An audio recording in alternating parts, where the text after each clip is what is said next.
My friends, good afternoon. I'm William X. DeBillis Smith, and I come before you today as the former governor of the Grand Old Commonwealth of Virginia, where I served for the last year and a half of the War of Northern Aggression as the governor. I am not in uniform today, which I served valiantly in the Army of Northern Virginia in leading a brigade under Jubal Early and General Ewell.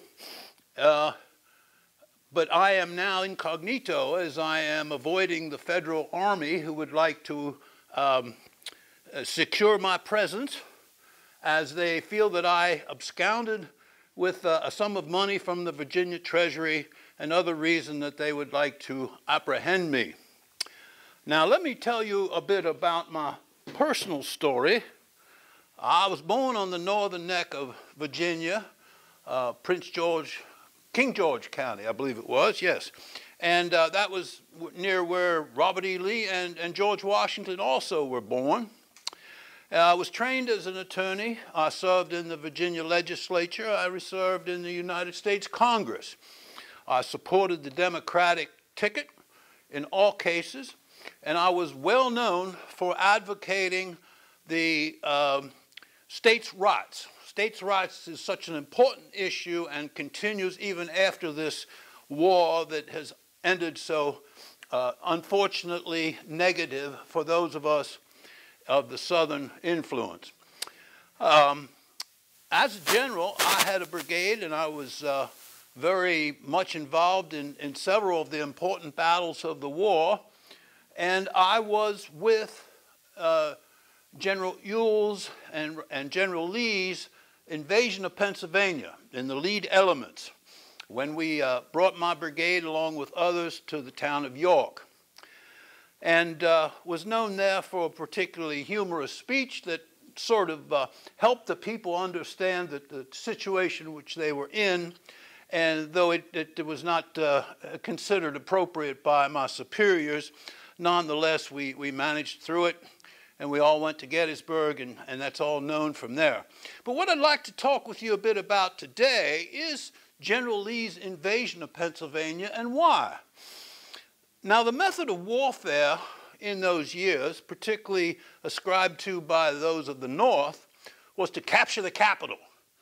This was also a tactic even in other times, but it was thought that if you captured the capital and the government, you won the war. Well, General Lee never really pursued that principle as did Generals McClellan, General Burnside, General Hooker. They all thought they were going to capture Richmond. General Lee had no intention of capturing Washington. For sure, it would have been much too hot a potato to try to hold.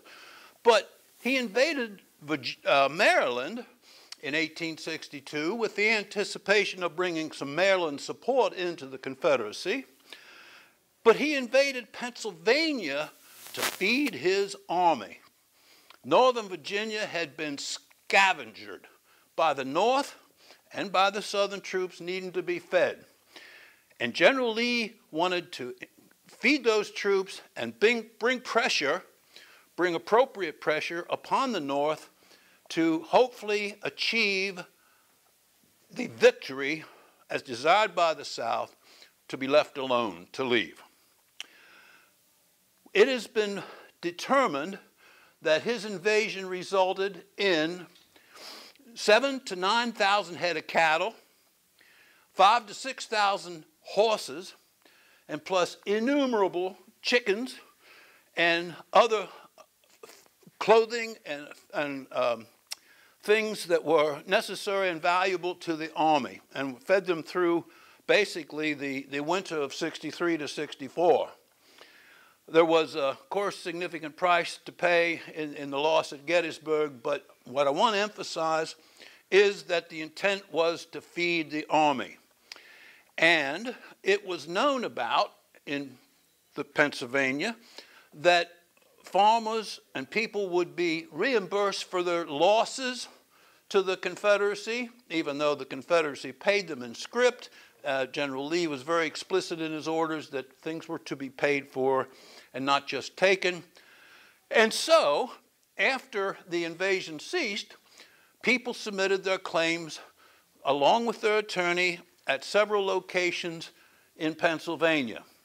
Now, ironically, there was never a penny paid of any of those claims, but the value of them is that it followed the course of the invading armies, which came in near Newcastle, up the Shenandoah Valley, on up to Carlisle, Shippensburg, all the way up to Oyster Point, now known today as Camp Hill, where cannon was actually limbered out and ready to fire on the Capitol at Harrisburg.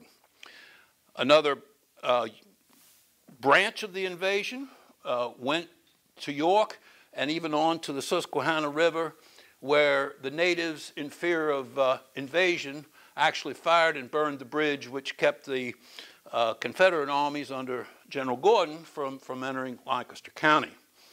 And of course, then the call was to rejoin at Gettysburg and pursue that mission there. So that is just a bit of the history of the invasion of Pennsylvania and why. And so I thank you all for your time. I hope it's been of some interest to you, and I bid you a good day.